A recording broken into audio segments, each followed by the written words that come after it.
কার্যকর আইন প্রয়োগ না হলে সাইবার বুলিং প্রতিরোধ হবে না বলে মনে করেন ব্যারিস্টার জাইমা রহমান। দেশ গঠনে তরুণদের ভাবনা ও প্রত্যাশা নিয়ে এক মতবিনিময় সভায় তিনি এসব কথা বলেন। এ সময় তিনি বলেন, বিশ্ববিদ্যালয়ের শিক্ষার্থীদের সঙ্গে রাজধানীর বায়ু দূষণ, যানজট, তরুণদের কর্মসংস্থান সমস্যা সহ নানা বিষয়ে কথা বলেন। রিপোর্ট ফজলে রাব্বির। দেশ গঠনে তরুণদের ভাবনা ও প্রত্যাশা জানতে রাজধানীর বনানী ডিওএসএস মাঠে ব্যতিক্রমী এই চায়ের আড্ডা। একটা ভিডিও আছে, ভিডিওতে আছে সেই ভিডিও। বিএনপির নির্বাচন পরিচালনা কমিটির কন্টেন্ট জেনারেশন টিম আয়োজিত এই আড্ডায় সোমবার বিকেলে যোগ দেন ব্যারিস্টার জাইমা রহমান। এতে তরুণ প্রজন্মের বিভিন্ন ভাবনা ও কর্মপরিকল্পনা শোনেন তিনি।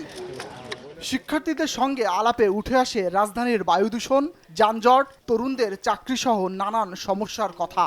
প্রাইমারি পর্যায় থেকে ব্যবস্থা নিলে শহর এবং গ্রামে শিক্ষার বৈষম্য দূর হবে বলে মত জাইমা রহমানের। সিটি কর্পোরেশনের মাধ্যমে একটু ইনকর্পোরেটেড হতে হবে, যে এটাও জরুরি এগুলো করা। আপনারা যে অন্য আরও কিছু করছেন দ্যাটস ফাইন, কিন্তু আমাদের যে প্রকৃতি, তারপরে খাল খনন, তারপরে পার্কগুলো, এগুলো যে ঠিকঠাক রাখতে হবে সবার জন্য, পলিউশনের জন্য, এটা হয়তো বা একটু ইমপ্লিমেন্ট করতে হবে।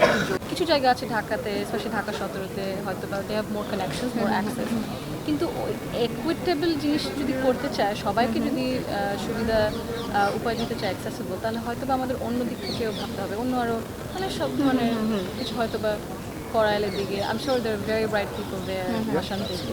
সো ওদেরকে যদি অ্যাক্সেস না দেওয়া হয়, আপনি নিশ্চয়ই মেবি ইউ এগ্রি, তাহলে এক ধরনের মানুষেরাই ওরকম ওই সিস্টেমে রয়ে থাকে।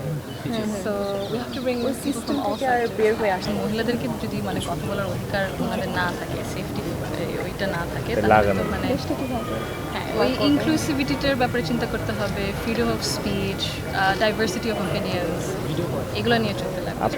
সাইবার বুলিং প্রতিরোধে কার্যকর আইন প্রয়োগের পাশাপাশি সবাইকে সচেতন হওয়ার পরামর্শ দেন।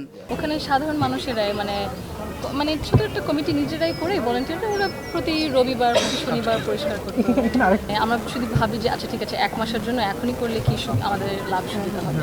আমরা যে পরের 20 বছর, 25 বছর, 30 বছরের ব্যাপারে ভাবছি না।